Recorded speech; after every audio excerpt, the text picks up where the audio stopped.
दोस्तों, स्वागत है आप सभी का आपकी अपनी YouTube channel Shyam class study में।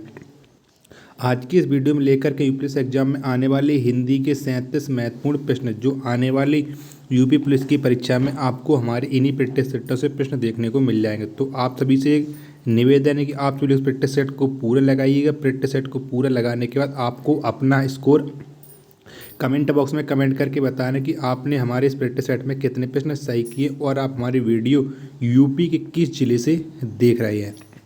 वीडियो पसंद आती है तो वीडियो को आप लाइक कर दीजिएगा। चैनल को आपने सब्सक्राइब नहीं किया तो चैनल को जरूर सब्सक्राइब कर लीजिएगा। चलिए शुरू करते हैं आज का अपना 37 प्रश्नों का महत्वपूर्ण प्रैक्टिस सेट। तो क्वेश्चन है आपके सामने कि हिंदी भाषा की कितनी विख्यात बोलियाँ हैं। तो कितनी विख्यात बोलियाँ हैं हिंदी भाषा की? तो ये हैं 8 बोलियाँ। कितनी हैं? 8 बोलियाँ। ऑप्शन नंबर सी इसका राइट आंसर हो जाएगा। अगला प्रश्न है आपके सामने कि हिंदी भाषा का प्रथम प्रमाणिक ग्रंथ कौन सा है। तो कौन सा है हिंदी भाषा का प्रथम प्रमाणिक ग्रंथ? तो ये है पृथ्वीराज रासो। कौन सा है? Prithviraj Raso. Option number C इसका राइट आंसर हो जाएगा। नेक्स्ट प्रश्न है आपके सामने कि निम्नलिखित में से कौन सा हिंदी साहित्य का काल विभाजन नहीं है। तो कौन सा काल विभाजन नहीं है हिंदी साहित्य का, ये आपको बताना है। तो ये जो संयुक्त काल है ये हिंदी भाषा का साहित्य काल का विभाजन नहीं है। ऑप्शन नंबर डी इसका राइट आंसर हो जाएगा। नेक्स्ट प्रश्न है आपके सामने क्रियापरक व्याकरणिक कोटि चिन्हित कीजिए। तो आपको इसमें चिन्हित करना है क्रियापरक व्याकरण कोटि। तो इसका राइट आंसर क्या हो सकता है ये आपको बताना है। तो इसका राइट आंसर हो जाएगा आपका कारक। क्या हो जाएगा? कारक। ऑप्शन नंबर ए इसका राइट आंसर हो जाएगा।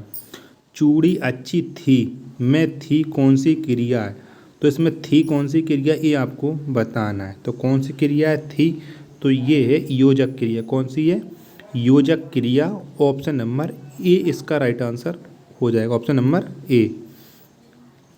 अगला प्रश्न है आपके सामने कि मूल अकर्मक धातुओं के साथ प्रत्यय जोड़कर बनाई गई क्रिया धातुएं क्या कहलाती हैं? तो क्या कहलाती है? मूल अकर्मक धातुओं के साथ प्रत्यय जोड़कर जो क्रिया धातु बनाई जाती हैं तो वो कहलाती है साधित सकर्मक धातु। क्या कहलाती है? साधित सकर्मक धातु। ऑप्शन नंबर सी इसका राइट आंसर हो जाएगा।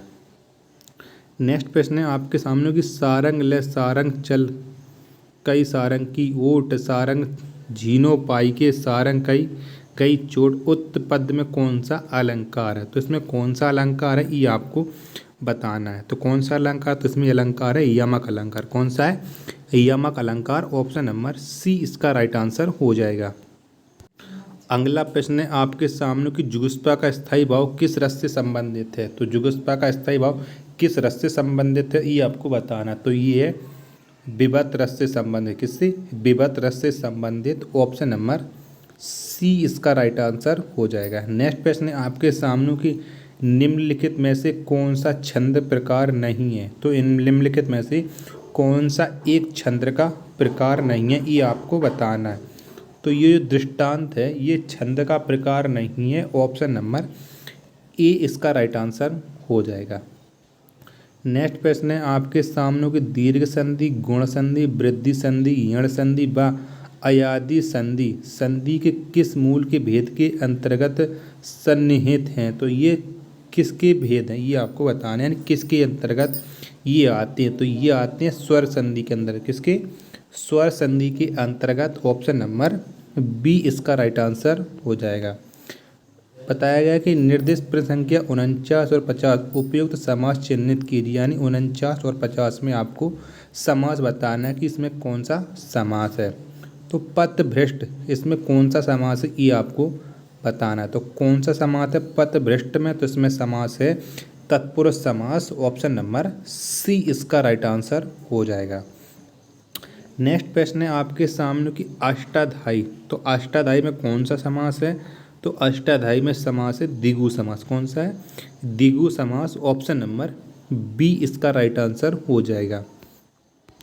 नेक्स्ट प्रश्न है आपके सामने कि सुमित्र नंदन पंत को किस कृति पर ज्ञानपीठ पुरस्कार मिला है। तो किस कृति के लिए मिला है सुमित्र नंदन पंत को ज्ञानपीठ पुरस्कार? तो ये मिला चिदम्बरा के लिए। किसके लिए? चिदम्बरा के लिए। ऑप्शन नंबर डी इसका राइट आंसर हो जाएगा। अगला प्रश्न है आपके सामने की ब्रज भाषा का विकास किस अपभ्रंश से हुआ है। तो किस अपभ्रंश से हुआ है ब्रज भाषा का विकास। तो इसका विकास हुआ है सौरसेनी अपभ्रंश से। किससे?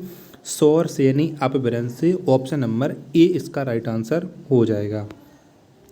नेक्स्ट है आपके सामने की निर्दिष्ट प्रश्न संख्या 53 से 57 तक निम्नलिखित अवतरण पर आधारित 5 प्रश्न दिए गए। अवतरण को ध्यान से पढ़िएगा तथा प्रत्येक प्रश्न के उत्तर के लिए दिए गए 4 विकल्पों में से ए विकल्प का चयन कीजिए। यानी ये गद्यांश दिया गया है 53 से लेकर के 57 तक आपको गद्यांश के उत्तर देने हैं। तो वीडियो को पॉज करके आप गद्यांश को पढ़ लीजिए। अगर मैं गद्यांश को पूरा पढ़ूंगा तो वीडियो की लेंथ बड़ी हो जाएगी। मैं नहीं चाहता हूँ कि वीडियो की लेंथ बड़ी हो। मैं आपको कम समय में ज़्यादा से ज़्यादा मटेरियल प्रोवाइड कराने की कोशिश करता हूँ। तो वीडियो को पॉज करके आप पूरा गद्यांश को पढ़ लीजिएगा। आशा करता हूँ आप सब लोग ऐसा ज़रूर करेंगे।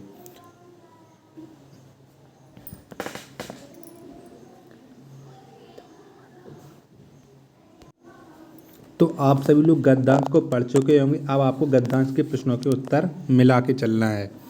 तो कौन सा था? 53 नंबर क्वेश्चन कि चरित्र निर्माण की परम आवश्यकता है। तो गद्यांश को आपने पूरा पढ़ा होगा तो इसके लिए आपको उत्तर बताना है कि चरित्र निर्माण के लिए परम आवश्यकता है। तो किसकी आवश्यकता है चरित्र निर्माण के लिए? तो ये है राष्ट्र के सर्वांगीण विकास के लिए। किसके? राष्ट्र के सर्वांगीण विकास के लिए। ऑप्शन नंबर बी इसका राइट आंसर हो जाएगा। अगला है आपके सामने कि जनतंत्र के लिए लाभकारी हो सकता है। तो जनतंत्र के लिए लाभकारी क्या हो सकता है? तो इसके लिए लाभकारी हो सकता था उत्तम चरित्रवान व्यक्ति। कौन सा? उत्तम चरित्रवान व्यक्ति। ऑप्शन नंबर सी इसका राइट आंसर हो जाएगा।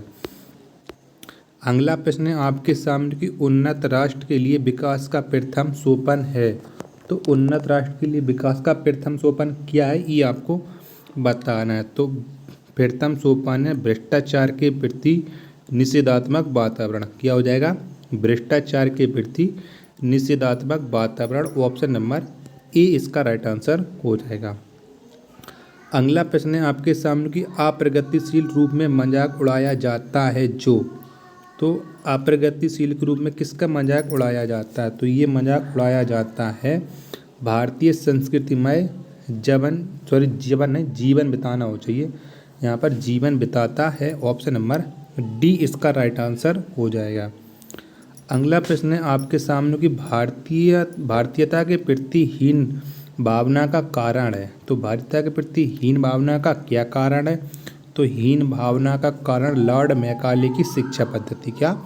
लॉर्ड मैकाले की शिक्षा पद्धति। ऑप्शन नंबर बी इसका राइट आंसर हो जाएगा। अगला दिए गए निर्देश दिया गया कि 58 से लेकर के 62 निम्नलिखित प्रत्येक प्रश्न में 3 वाक्य दिए गए। त्रुटि वाले वाक्यांश को चुनिए और उसके अनुरूप आपको ABCD पर चिन्ह लगाना है। तो आपको चलिए पढ़ते हैं इसमें किस में त्रुटि दी गई है ये आपको बताना है। तो रामचरितमानस भक्ति काल की सबसे श्रेष्ठतम रचना मानी जाती है, कोई त्रुटि नहीं है। तो इसमें त्रुटि है ये आपको बताना है किस वाक्य में त्रुटि है। तो त्रुटि है ऑप्शन नंबर बी इसका राइट आंसर होगा। इसमें श्रेष्ठतम नहीं श्रेष्ठ आना चाहिए था। श्रेष्ठतम शब्द ये गलत लिखा है। ठीक है। अगला प्रश्न है आपके सामने कि ठंड के दिनों में प्रातः काल के समय सर्दी काफ़ी बढ़ जाती है, कोई त्रुटि नहीं है। तो अब आपको 59 में बताना है कि इसमें किस विकल्प में त्रुटि है। तो इसमें जो प्रातः काल के साथ समय नहीं आता है तो इसमें ये त्रुटि हो जाएगी। ऑप्शन नंबर बी इसका राइट आंसर हो जाएगा। नेक्स्ट है आपके सामने कि जब मोहन सभा स्थल पर पहुंचा तब सभा विसर्जन हो चुकी थी, कोई त्रुटि नहीं है। तो इसमें किस में त्रुटि नहीं ये आपको बताना। तो इसमें जो विसर्जन शब्द ये गलत है, विसर्जन नहीं होना विसर्जित होना था। तो ऑप्शन नंबर सी इसका राइट आंसर हो जाएगा।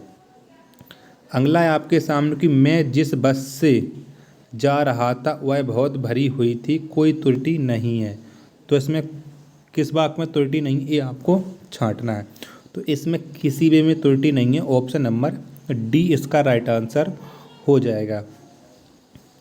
नेक्स्ट है आपके सामने क्वेश्चन नंबर 62 की उसने लिखा था कि उसकी दुकान पर शुद्ध गाय का घी मिलता है। तो किस में त्रुटि नहीं है। तो इसमें शुद्ध गाय का नहीं शुद्ध गाय का शुद्ध घी मिलता है ये लिखना चाहिए था। ऑप्शन नंबर बी इसका राइट आंसर हो जाएगा। क्वेश्चन नंबर 63 से लेकर 67 तक निम्नलिखित में कहावत की 4 समानार्थक वाक्यांश दिए गए, उनमें से सही उत्तर के रूप में आपको विकल्प चुनना है, यानी समानार्थी शब्द चुनना है। पत्थर जो जोक नहीं लगती है, तो इसका राइट आंसर क्या होगा कि पत्थर जोक नहीं लगती है।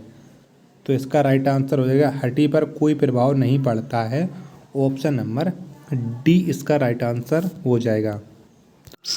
अगला है आपके सामने की विहंगम दृष्टि। तो विहंगम दृष्टि का क्या हो जाएगा? तो विहंगम दृष्टि का होगा सरसरी नज़र। क्या हो जाएगा? सरसरी नज़र। ऑप्शन नंबर डी इसका राइट आंसर हो जाएगा। अगला है आपके सामने की बाणी प्लस औचित्य का सही संधि विच्छेद कौन सा होगा? तो कौन सा होगा बाणी प्लस औचित्य का सही संधि विच्छेद?